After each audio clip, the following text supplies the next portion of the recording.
Welcome to Bliss Boss Talks. I'm your host, Jaya Rose, a life coach, speaker, doTERRA team leader, and a mama of two free-spirited girls. And you are in the right place if you are ready to live your dreams without sacrificing your needs. I'm going to be talking to other soulful leaders who are walking the talk, and we are touching on all things personal development, spirituality, and what it really takes to be the boss of your bliss. Are you ready? Let's go. All right, you guys, welcome to another episode of Bliss Boss Talks. This one is doubling as a live video, a live training. So there will be a really awesome Q&A at the end. But what we're talking about today is how to own your power even in ridiculous situations. And so you might see this and think, well, Jaya, what is a ridiculous situation where we might be feeling like we're compromising ourselves and potentially giving our power away? So I'm going to give you a couple examples just so we're all on the same page right now. Ridiculous situations to me are the type of situations where you think to yourself, how would somebody act that way? How would somebody not know how their actions are going to make me feel? Maybe it's even your children throwing a temper tantrum. I would say that those are ridiculous situations, and yet we find ourselves in them all the time. And so what I'm going to do for you is break down 3 ways that you can, one, start to identify, where am I giving my power away? Because I think this can be a little bit abstract. Like, what does that even mean to give my power away? And I have noticed that there are key indicators that happen.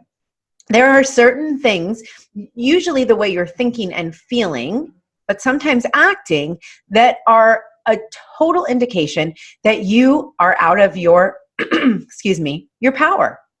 And when you give your power away, in general, well, just to put it in bluntly, it makes you feel powerless. But how do you feel when you're powerless? You feel irritated. And most often, you start to blame other people. So there's a really easy little acronym that I use for this. It's ABC.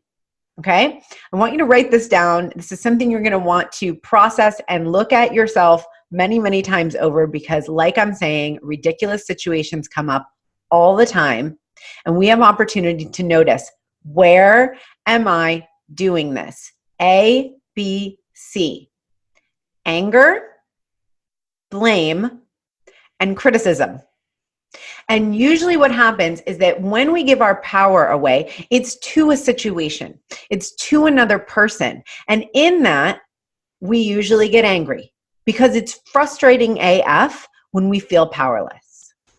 So this is the first indicator. This does not mean that all anger is bad, and it does not mean that you're going to ever get away from feeling angry. Angry can be a great indication to the steps that we're going to get to in 2 and 3 of this. But nonetheless, it is an indicator that you are beginning to give your power away. Now, you can catch yourself right here and not move forward into the B and C. But if you do, it's okay, because these are all opportunities to catch ourselves. You with me? B is blame. And after you get angry, if you don't, this is an opportunity to cut it off at the pass. Okay, I'm angry. What is happening? Am I going to choose to give my power away, or am I going to blame the other person for how I feel? It really is a big choice. And how many times have you found yourself making that choice? Or maybe you don't have the power to make the choice and you go full into blame, which means that you are projecting your anger onto someone else, and it bleeds very quickly into C, which is criticism. When you are criticizing someone else for their behavior, for their lack of behavior, for something that has initially triggered you to feel angry, and you're in the criticism mode, you are full on, all up in the ABCs, and your power is gone. Can you relate to this?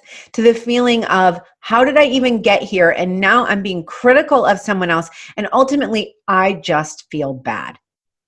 Because it feels bad to be blaming someone else That is not us taking responsibility. It feels bad to be critical of other people because everything that we think and say about somebody else is something that on some level we believe about ourselves, or it would not be in our consciousness.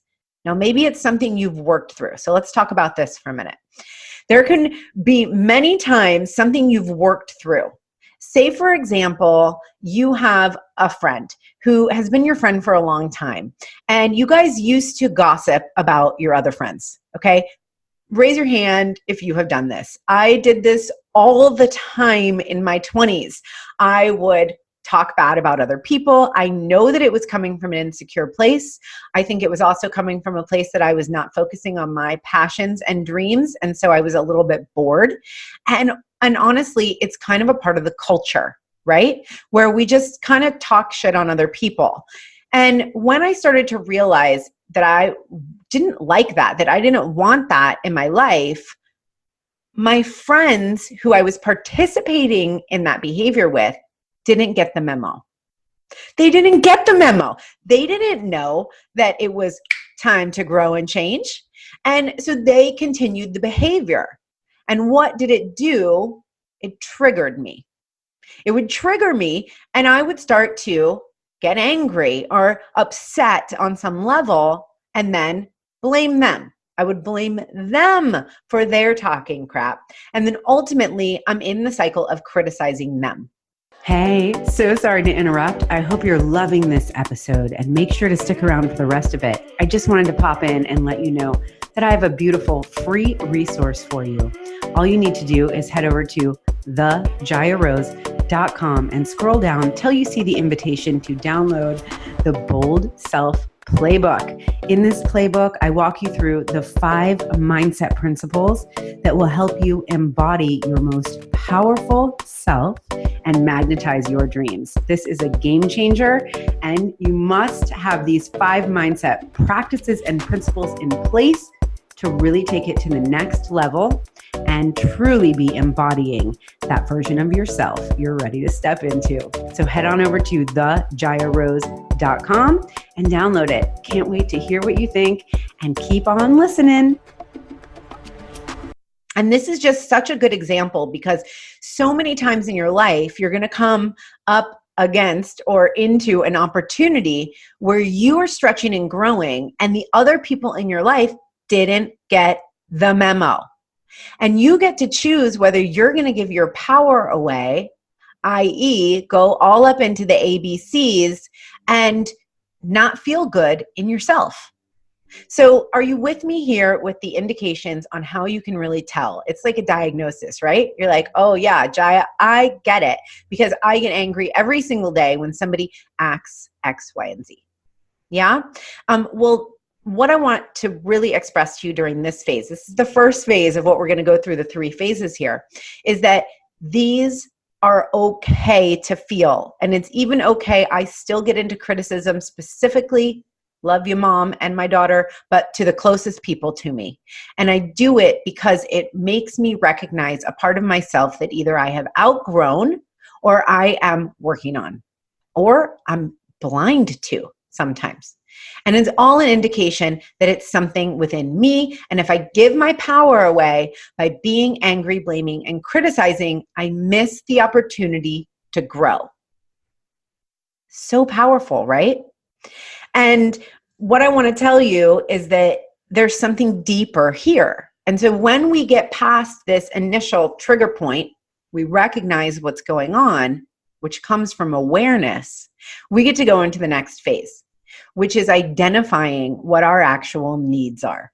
One of my favorite conversations is to talk about needs, because I used to think that I was too needy. So many relationships I've had, specifically with men, would be me wanting more from the relationship and them telling me that I needed too much, because ultimately they didn't know what I really needed and they couldn't really give it to me, and everybody was sort of disappointed. And it was this vicious cycle. And so it's really when I owned my own needs and stopped judging myself for having them that I was able to cultivate relationships that respect that in me, and that I'm able to actually ask for the needs, which is a little hint as to what number 3 of this process is. But in terms of asking for your needs, I want to give you a couple suggestions here. Coming from criticizing someone else to identifying your needs can feel like a big gap. Like, how do you go from, I'm super locked up in this idea that they just did something, that I'm mad at them, that it sucks, that I'm blaming them for how I feel, and I'm also all up in criticizing them. So how do we go from feeling that way to actually claiming it? And it can be very quick. And so as you become practiced at this, and I bet some of you are really practiced at this already, but it doesn't mean that we don't have to go through the exact same process. It's just a shorter process. So within a 10-second time period, I could recognize, I'm mad about that. I'm mad at him about that. It sucks that he's doing that. He is being a jerk. Boom. What do I need? That is the next question, because we can indulge the feelings that come from those thoughts, or we can ask a new question. And that's where this really comes in. And so for some people, just beginning on this process, it might last 3 days. Then it might go to 1 day. Then it might go to half a day, and then an hour, and then 10 seconds. And that might take years of practice. I can tell you that this is a solid 12 years of practice of doing this exact thing I'm talking about. So be really nice to yourself during this process, and know that wherever you can cut yourself off at the past and choose again and reflect back on yourself and say, what are my needs? What do I need right now? And so to go back to the example of the gossiping friends, and here I am now judging other people, well, for judging other people. And I have an opportunity to say, what do I need here? And the truth is I can either be honest with that friend and say, hey, I'm really working on this in myself. I'm growing past the need to gossip about friends. And I get that that's how we built our relationship. And yet I am not feeling good about myself anymore when I do it. And so I am choosing a new way. And so we take responsibility, which leads into number 3 of this conversation, which is asking for your needs. So there are going to be people who we get into dynamics with where they are not, like I said, going to have the memo, and they're not going to be ready to grow and change. And it's still okay to ask for your needs from those people, because sometimes your needs might be space. But what I know for sure is that other people do not know what you need unless they ask, unless they're psychic, or unless they're incredibly empathic. And most of the time, we're not going to be in relationship with those people all the time. And so this is the most important part of this equation, is to, 1, be able to identify what it is you really need in the situation, and 2, be able to ask for it relentlessly. I talk about this a lot, especially I just spoke at a couple events, and I talked about this from stage. The idea that you asking for what you need is the cornerstone to getting what you want in life. And it also, from my own experience, has been the biggest learning curve and edge, because so much of your self-worth, self-doubt, belief in your value comes up when we start to say, yeah, but my parents or grandparents or somebody early on in my life told me to just be quiet, told me that my needs were not valuable. This is the time. These are the opportunities to really address these things. And that's why all of this is healing. And the idea of owning your power is no small thing. And I even thought to myself, when I put this topic out there, I thought, is anyone going to want this? Like, is this actually valuable to people? Because I almost feel like it's so big, the concept of owning your power, that it's like, it's not really where we start on a daily basis. It's hard to grasp. And that's why I wanted to take the time to have this conversation, to break this down for you, and to really give you some ways to identify, okay, yes, and the feelings that come up, the thoughts that come up when I get triggered, and when and if I go into those ABCs is when I get to choose again. And then the aftermath of being in those ABCs, which I'm guessing you can relate to if you have any relationships in your life. You know what it feels like to be angry, to be blaming, to be criticizing someone else, and it feels powerless. And it doesn't matter how ridiculous the situation was. It doesn't matter how much you judge the importance of it for someone else or the lack of importance someone is putting on your needs and feelings. It doesn't matter how we judge that with our mind and say that it's ridiculous, because it is still something to be worked through. If it triggers you and pushes you into the ABCs, you have lost your power. And simultaneously been given such a gift, an opportunity to reclaim it. And every time we reclaim it, every time we come back to what do I need, and we speak those needs out loud, even if it's just in your journal, but we build this muscle that is unbreakable. We build a muscle that basically makes you unfuckwithable. It really does.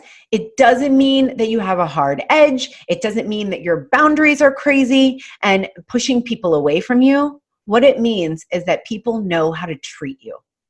And they know how to show up in your space and give you the respect not only you deserve, but that you require, because you're showing that over and over again by practicing taking your power back when it gets compromised. So I hope this topic really touched you exactly where you needed to be touched, which sounds way worse when I say that out loud, but you know what I mean. You know, this is a valuable, valuable conversation that guaranteed we all need to come back to 5,000 times. So listen to this again. If you found value, share it out, and just know that we are all together in this. We are all doing this work, and then owning your power is ultimately the thing to focus on in changing all of your relationships, but your whole life for the better, really, because it's that vibe that you put out that's just badass. So thank you so much, and I'll see you next time on Bliss Boss Talks. Yay, thanks so much for listening and being here. And if you loved this episode, please take a moment to rate it on iTunes. I feel so honored when I read your reviews, and I would love to feature you on the podcast as a spotlight review. Also, find me on Instagram at Jaya Rose, and I would be so excited to share your story into my story. I just love seeing the feedback and that you're listening. So share it out on social media. Share it with somebody who you think it could benefit, because us showing up for other people is what this is all about. It's a ripple effect of change, and we do that by sharing. So thanks for being here, and I'll see you next time on Bliss Boss Talks.